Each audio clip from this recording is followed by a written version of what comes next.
Hey yo, what's going on guys? It's your boy Scatino, aka Scat, and welcome to my brand new video. Today I'm going to be sharing with you some of the first details that have arrived about Dark Souls 2.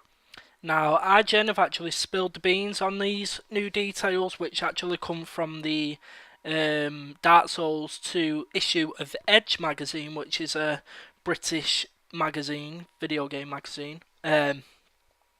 So first of all, they basically talk about that the game will be around the same size as the original Dark Souls. So I'm not sure if that means like the game world will be around the same size as like Lordran in Dark Souls, but it may have like more areas to explore, more NPCs to interact with, things like that, or maybe they're just talking about the actual time it will take, the average player to beat the game, basically. That's maybe what they mean. Um, they talk about that it doesn't actually take place in Lordran. It's a completely different world or a completely different place. And the graphics are of the generation bridging quality noted in Ubisoft's Watch Dogs and in Star Wars 1313. Now, I'm all for that. Basically, that the graphics are going to be enhanced because one of the things about Dark Souls in particular is even though it looked good, it didn't look that great.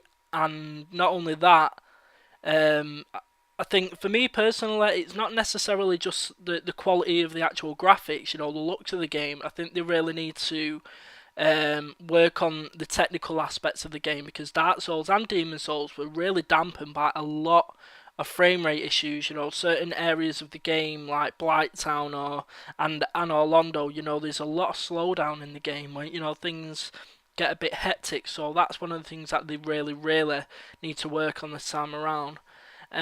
Apparently, the game is currently 25% complete, and we may not actually see the game before 2014. So, basically, the game is not necessarily guaranteed to be coming out next year in 2013.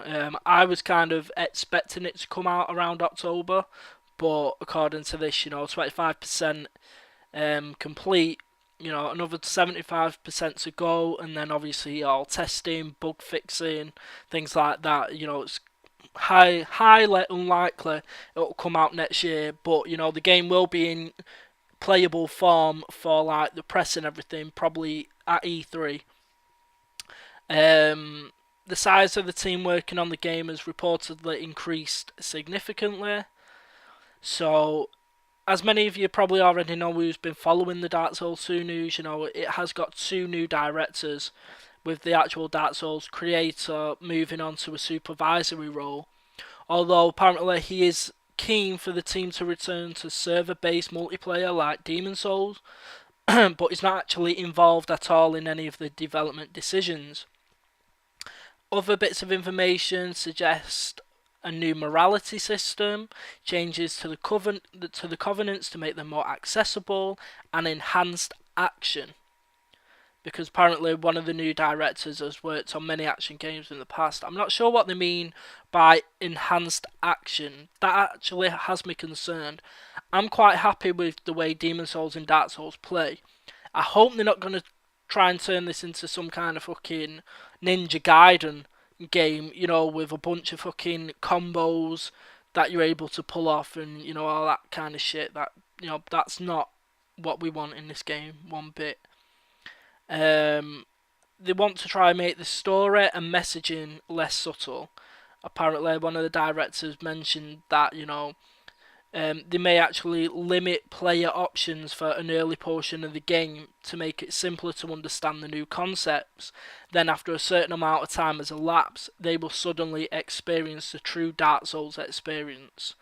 So, maybe what that just means is like the initial hours are going to be a tutorial, Sort of like Dark Souls. You know when Dark Souls, right at the beginning, you're in the undead asylum and you get that tiny little bit of tutorials from like the messages written on the ground.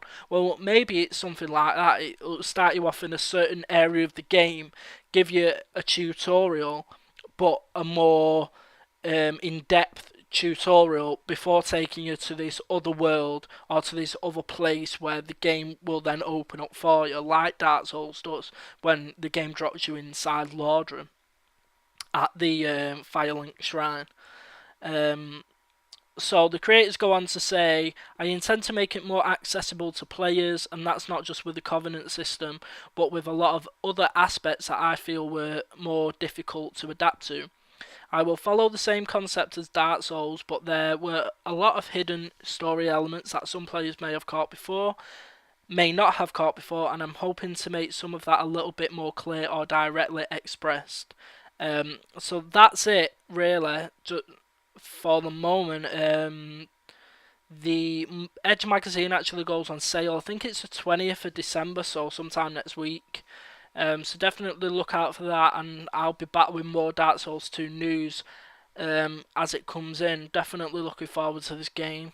Really, really hyped for it. So yeah, look out for that. I do apologise about my throat.